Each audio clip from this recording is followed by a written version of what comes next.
Formação. Professora. Tempo de atuação na área escolar. 18 anos. Tempo na rede pública. 14. Você é professora efetiva ou substituta? Substituta. E qual a diferença de professora efetiva e substituta? O efetivo, ele prestou um concurso, ele passou, ele está efetivo no cargo. Eu não sou efetiva, eu não tenho cargo, e sim, eu exerço uma função. E todo ano, só que eu sou substituta não de dias. Eu exerço a profissão, eu pego desde o primeiro dia de aula e fico até o final com uma sala só, sempre no mesmo, não mudo assim, não é que termino uma licença, eu vou para outra. Eu pego sempre salas de professores que estão afastados do cargo, ou na direção, ou junto à coordenação, e nesse período eles não voltam na sala e eu fico como se fosse assim a professora da sala, só substituindo ou o diretor ou o coordenador. A faixa etária dos seus alunos? 9 anos. Período de trabalho? Diurno. Conta um pouco sobre o seu histórico e experiência profissional. Bom, eu me formei em 1997, terminei a faculdade e já comecei a substituir. Depois de algumas substituições, eu já peguei classe como substituta e continuo até hoje dando aula atualmente no 4º ano do ensino fundamental e já passei por educação infantil, já dei aula para crianças de faixa etária de 3 a 10 anos. E como você define a escola pública do Brasil? Olha, a escola pública, eu acho que deveria sim, eles deveriam valorizar melhor os profissionais que trabalham, desde os professores, coordenadores, diretor. Eles não têm todo o incentivo como, assim, se eles estivessem numa escola de um nível mais particular. E o governo, eu acho que se ele investisse mais na educação, de que maneira? Cursos que não chegam talvez até quem é da rede estadual, é diferente. Eu atuo numa escola municipal, quer dizer, ela foi municipalizada.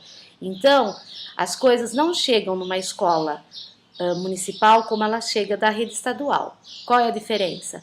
Os professores da rede estadual, eles estão assim, eu acho que o governo ele investe mais, e até chegar no município, essas verbas, elas são distribuídas assim, quando chega no município, às vezes eles têm outras prioridades, então falta cursos, assim, uma reciclagem melhor de professores que já estão há muito tempo dando aula, então tem aquele método e não vê, então tem mudança, só que aquele professor às vezes tem muito medo, já faz muito tempo que eu estou assim, eu vou continuar assim porque está dando certo. E eu acho que a criança hoje, para você dar aula para esse nível de crianças que mexem, que tem internet, que eles vivem em computador, que eles têm um videogame, então a escola tem que oferecer bastante coisas assim, no caso deles de chamar bastante a atenção deles. Porque só o professor, sozinho, às vezes, muitas vezes em escola, que nem a minha escola está passando por um período que nós estamos sem coordenador.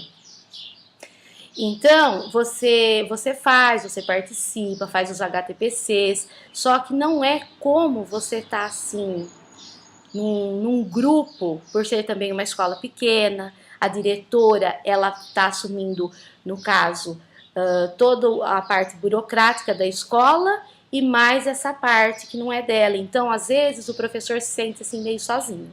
Então, eu acho que falta bastante incentivo mesmo por parte da rede. E por que você optou trabalhar na rede pública?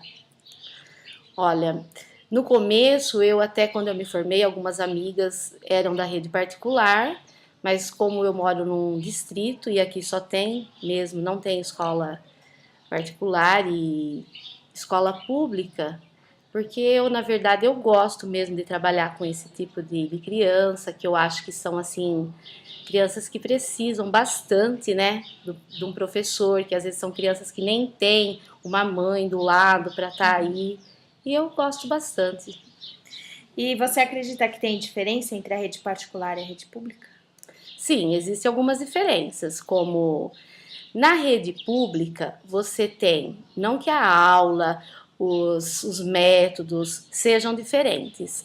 Mas eu acredito que a família mesmo, a cobrança, você está pagando por uma coisa, e aí eu acredito que os pais, eles, desde que quando mexe no bolso, né? Então tem mais cobrança, porque a escola exige mais, os alunos, a família é mais estruturada. Então, na rede pública, não que a gente não trabalhe tudo assim, dentro do possível, que trabalha numa escola particular. Só que eu acredito que na rede pública, os pais, por serem pessoas que trabalham fora o dia todo, por eles não estarem presentes na vida do filho assim durante todo o dia, eu acho que eles ficam assim mais achando que é a escola mesmo que tem que tomar essa atitude. Eu sinto na minha sala, como são crianças mais carentes, que tem crianças que não têm mãe, tem crianças que vivem só com o pai, crianças que moram com os avós. Então, não é aquela cobrança de você estar aí todo dia, você pagando por uma coisa e você tem que ter aquele resultado.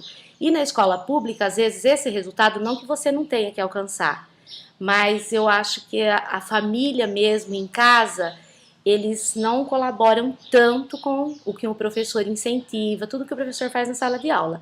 Então, de repente, você passa alguma coisa, um trabalho, então são crianças que não têm aonde, assim, eles não têm como chegar àquela pesquisa. Ai, professora, eu não tenho internet em casa, ai, meu pai não achou, minha mãe está trabalhando. Então, eu acho que a diferença está aí, sabe? É cobrança mesmo. Tem mais alguma dificuldade que você encontra no sistema público? Que você pontuaria? Sim, a demora no material. Nós estamos no mês de setembro, nós acabamos de receber o Ler e Escrever Agora, que é um método que ele é implantado no estado, ele deveria ter chegado em fevereiro, e ele chegou agora em setembro. Como que um professor, agora praticamente terminando o terceiro bimestre, ele tem um bimestre para trabalhar, ele não vai dar conta desse material. Então, são assim, dificuldades. Na minha escola tem uma sala de informática com 15 computadores, não está funcionando. Quer dizer, falta um profissional para atuar nessa área, que poderia estar aí para essa criança que não tem em casa um computador. Então, é assim, falta bastante coisas que poderiam estar melhorando muito o ensino, coisas pequenas, como a chegada do material em dia, professores tendo assim, uma capacitação mensal, livros na escola chegarem assim no prazo determinado para a gente poder estar pegando esse livro no começo do ano, agora em setembro. Como que você vai começar a trabalhar o material? Então são coisas que uma biblioteca rica em livros, porque não que a gente não tenha, mas são livros assim antigos, sabe, que demoram para estar chegando. Então eu acho que são bastantes as dificuldades. E alguma facilidade?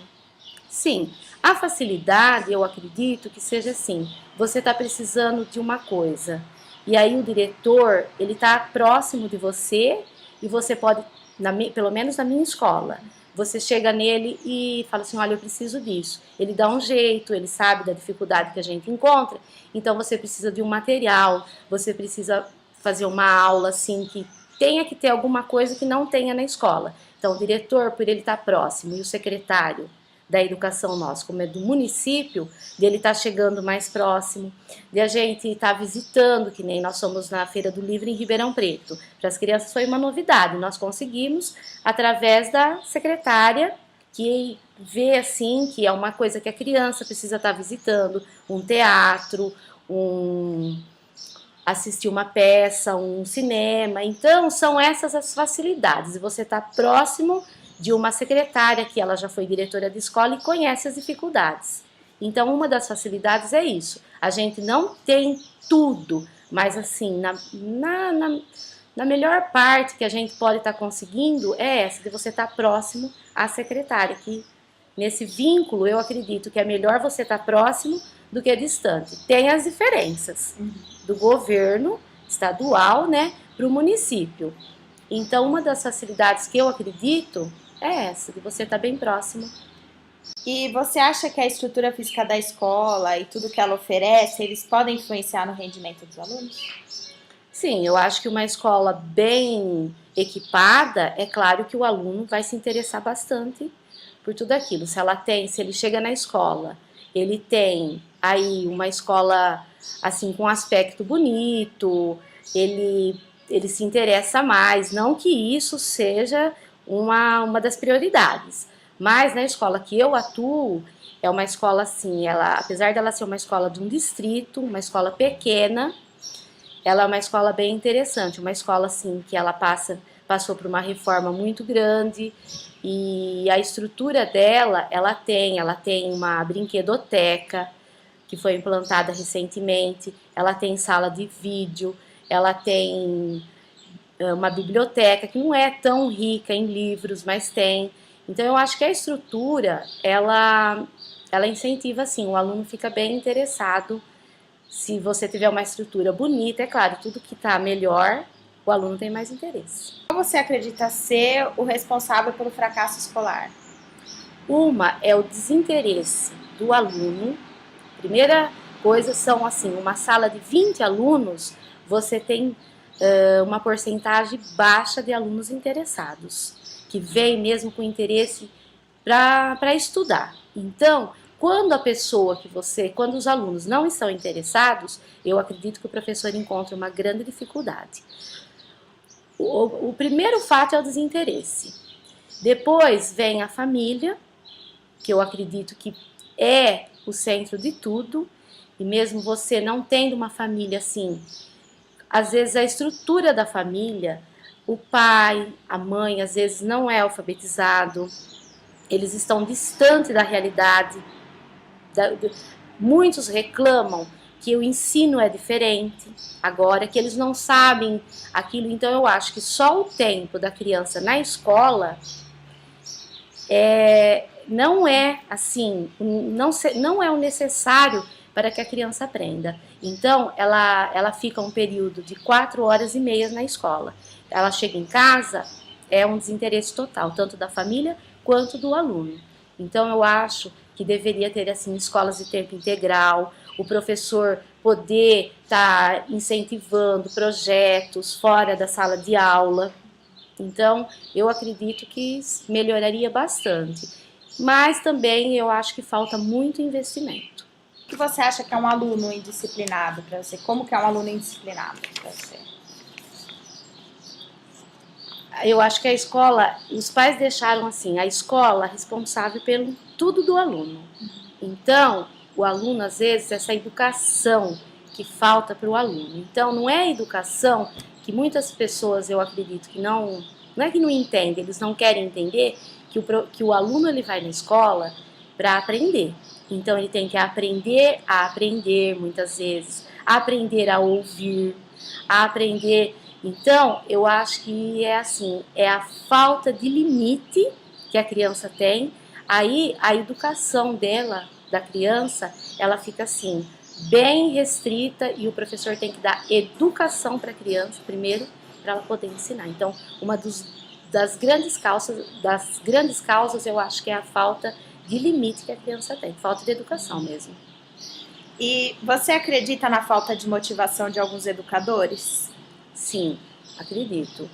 Muitos educadores, o que você ouve mais em reunião de professores, em sala de recreio, é que o professor ele está cansado, ele está desmotivado. Por uma das causas maiores, eu acho que o professor tem que trabalhar muitas horas, tá? Então o salário dele é baixo. Então ele vai pegando aulas por fora, aula de reforço. Então eu acho que isso é um grande assim, vilão no momento do professor. Ele se encontra desmotivado.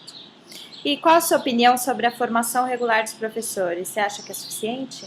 Não, não é suficiente. Alguns professores têm só mesmo aquele antigo magistério, na época que ele se efetivou, que ele começou a dar aula, aquilo lá era o básico. Então ele parou naquilo e muitos dos professores que têm uma pós-graduação, fez um ensino superior, mas mesmo assim ainda falta suprir muitas coisas. E tem professores que eles pararam no tempo e não querem mesmo aquilo lá tá bom, eu já sou efetivo, eu fiz, eu me efetivei e ninguém me tira. Então, ele para nisso e eu acho que isso também contribui bastante, porque um professor, ele dá aula um ano num ciclo, no primeiro ano, depois segundo ano, ele vai mudando. E quando esse aluno chega lá no quinto ano, eu percebo, esse ano que eu estou no quarto ano, a grande dificuldade de alguns alunos por, assim, o professor não ter motivado mais, às vezes por falta de experiência ou por falta de formação mesmo. E de quais profissionais é formada a sua equipe? Coordenador, diretor e vice-diretor. Aí professor... E professores, funcionários, né? Também. Funcionários, inspetor de aluno. E existem reuniões entre professores, coordenadores de direção e diretores? Como funcionam? Aonde, quanto tempo, quem vai? Sim, todas as segundas-feiras a gente tem HTPCs entre professores e coordenador. Assim, durante o mês a gente faz algumas reuniões somente com a diretora, para ver o que está acontecendo na escola, como está acontecendo, se está dando, o que está dando certo, o que não está.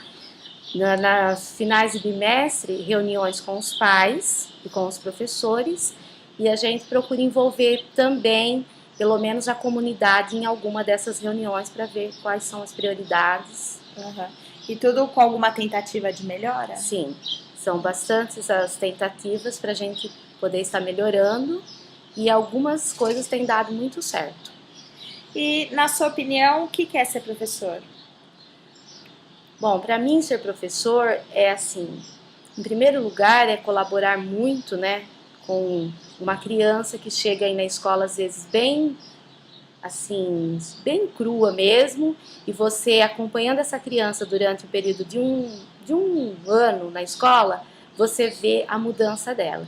Então eu acho que a grande satisfação do professor é isso, é você poder acompanhar aquele aluno, você vê que ele tem grandes dificuldades, mesmo tendo bastante dificuldades. Eu acho que o professor atualmente, pelo menos eu sou assim, eu estou realizada na minha profissão, porque eu pego salas sempre de crianças que estão começando, segundo ano, no caso, que elas estão sendo alfabetizadas.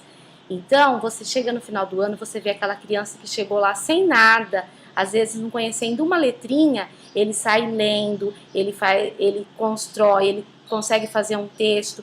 Então, assim, é uma realização muito grande. E esse ano, a minha primeira experiência como quarto ano, também é uma coisa assim que a criança já está lendo, mas você tem que levar ela a uma coisa assim, ela tem que construir uma coisa maior. E você vai chegando ao final do ciclo, não são todos, mas a maioria.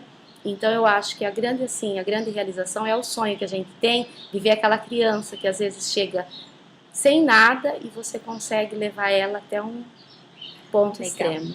E na sua opinião, os professores têm consciência de que estão formando os futuros profissionais? Os professores, a maioria deles tem consciência que essas pequenas crianças que passam pelas nossas mãos, eles vão ser o futuro do nosso país. Serão os profissionais que vão atuar. Mas alguns eu acho que deixam um pouco a desejar. E tem algum psicólogo na escola? Não, a nossa escola ela não tem. A rede municipal ela tem psicólogos, mas eles não atuam dentro da escola, somente na secretaria. E você acha que é importante? Sim, seria muito importante porque eles estariam próximos e eu acho que o professor, ele tem a sua formação, ele até tenta ser um pouco psicólogo, mas tem muitas coisas, a maioria das coisas foge porque a gente não tem essa formação. E você gostaria de falar mais alguma coisa? Eu acho que a educação ainda, eu acredito muito que ela pode transformar um cidadão. Eu acho que é uma das grandes, assim, a grande parte dos profissionais da educação, eu acho que eles podem transformar e fazer muita coisa para mudar a consciência do nosso país, eu acho que é a educação que vai mudar, e eu acho que a partir do momento que os governantes, as pessoas que nos governam, que têm o poder nas mãos, quando eles tomarem consciência que tudo começa pela educação, pela escola, eu acho que o nosso país vai mudar bastante nesse sentido. Verdade. Obrigada, Adri. De nada.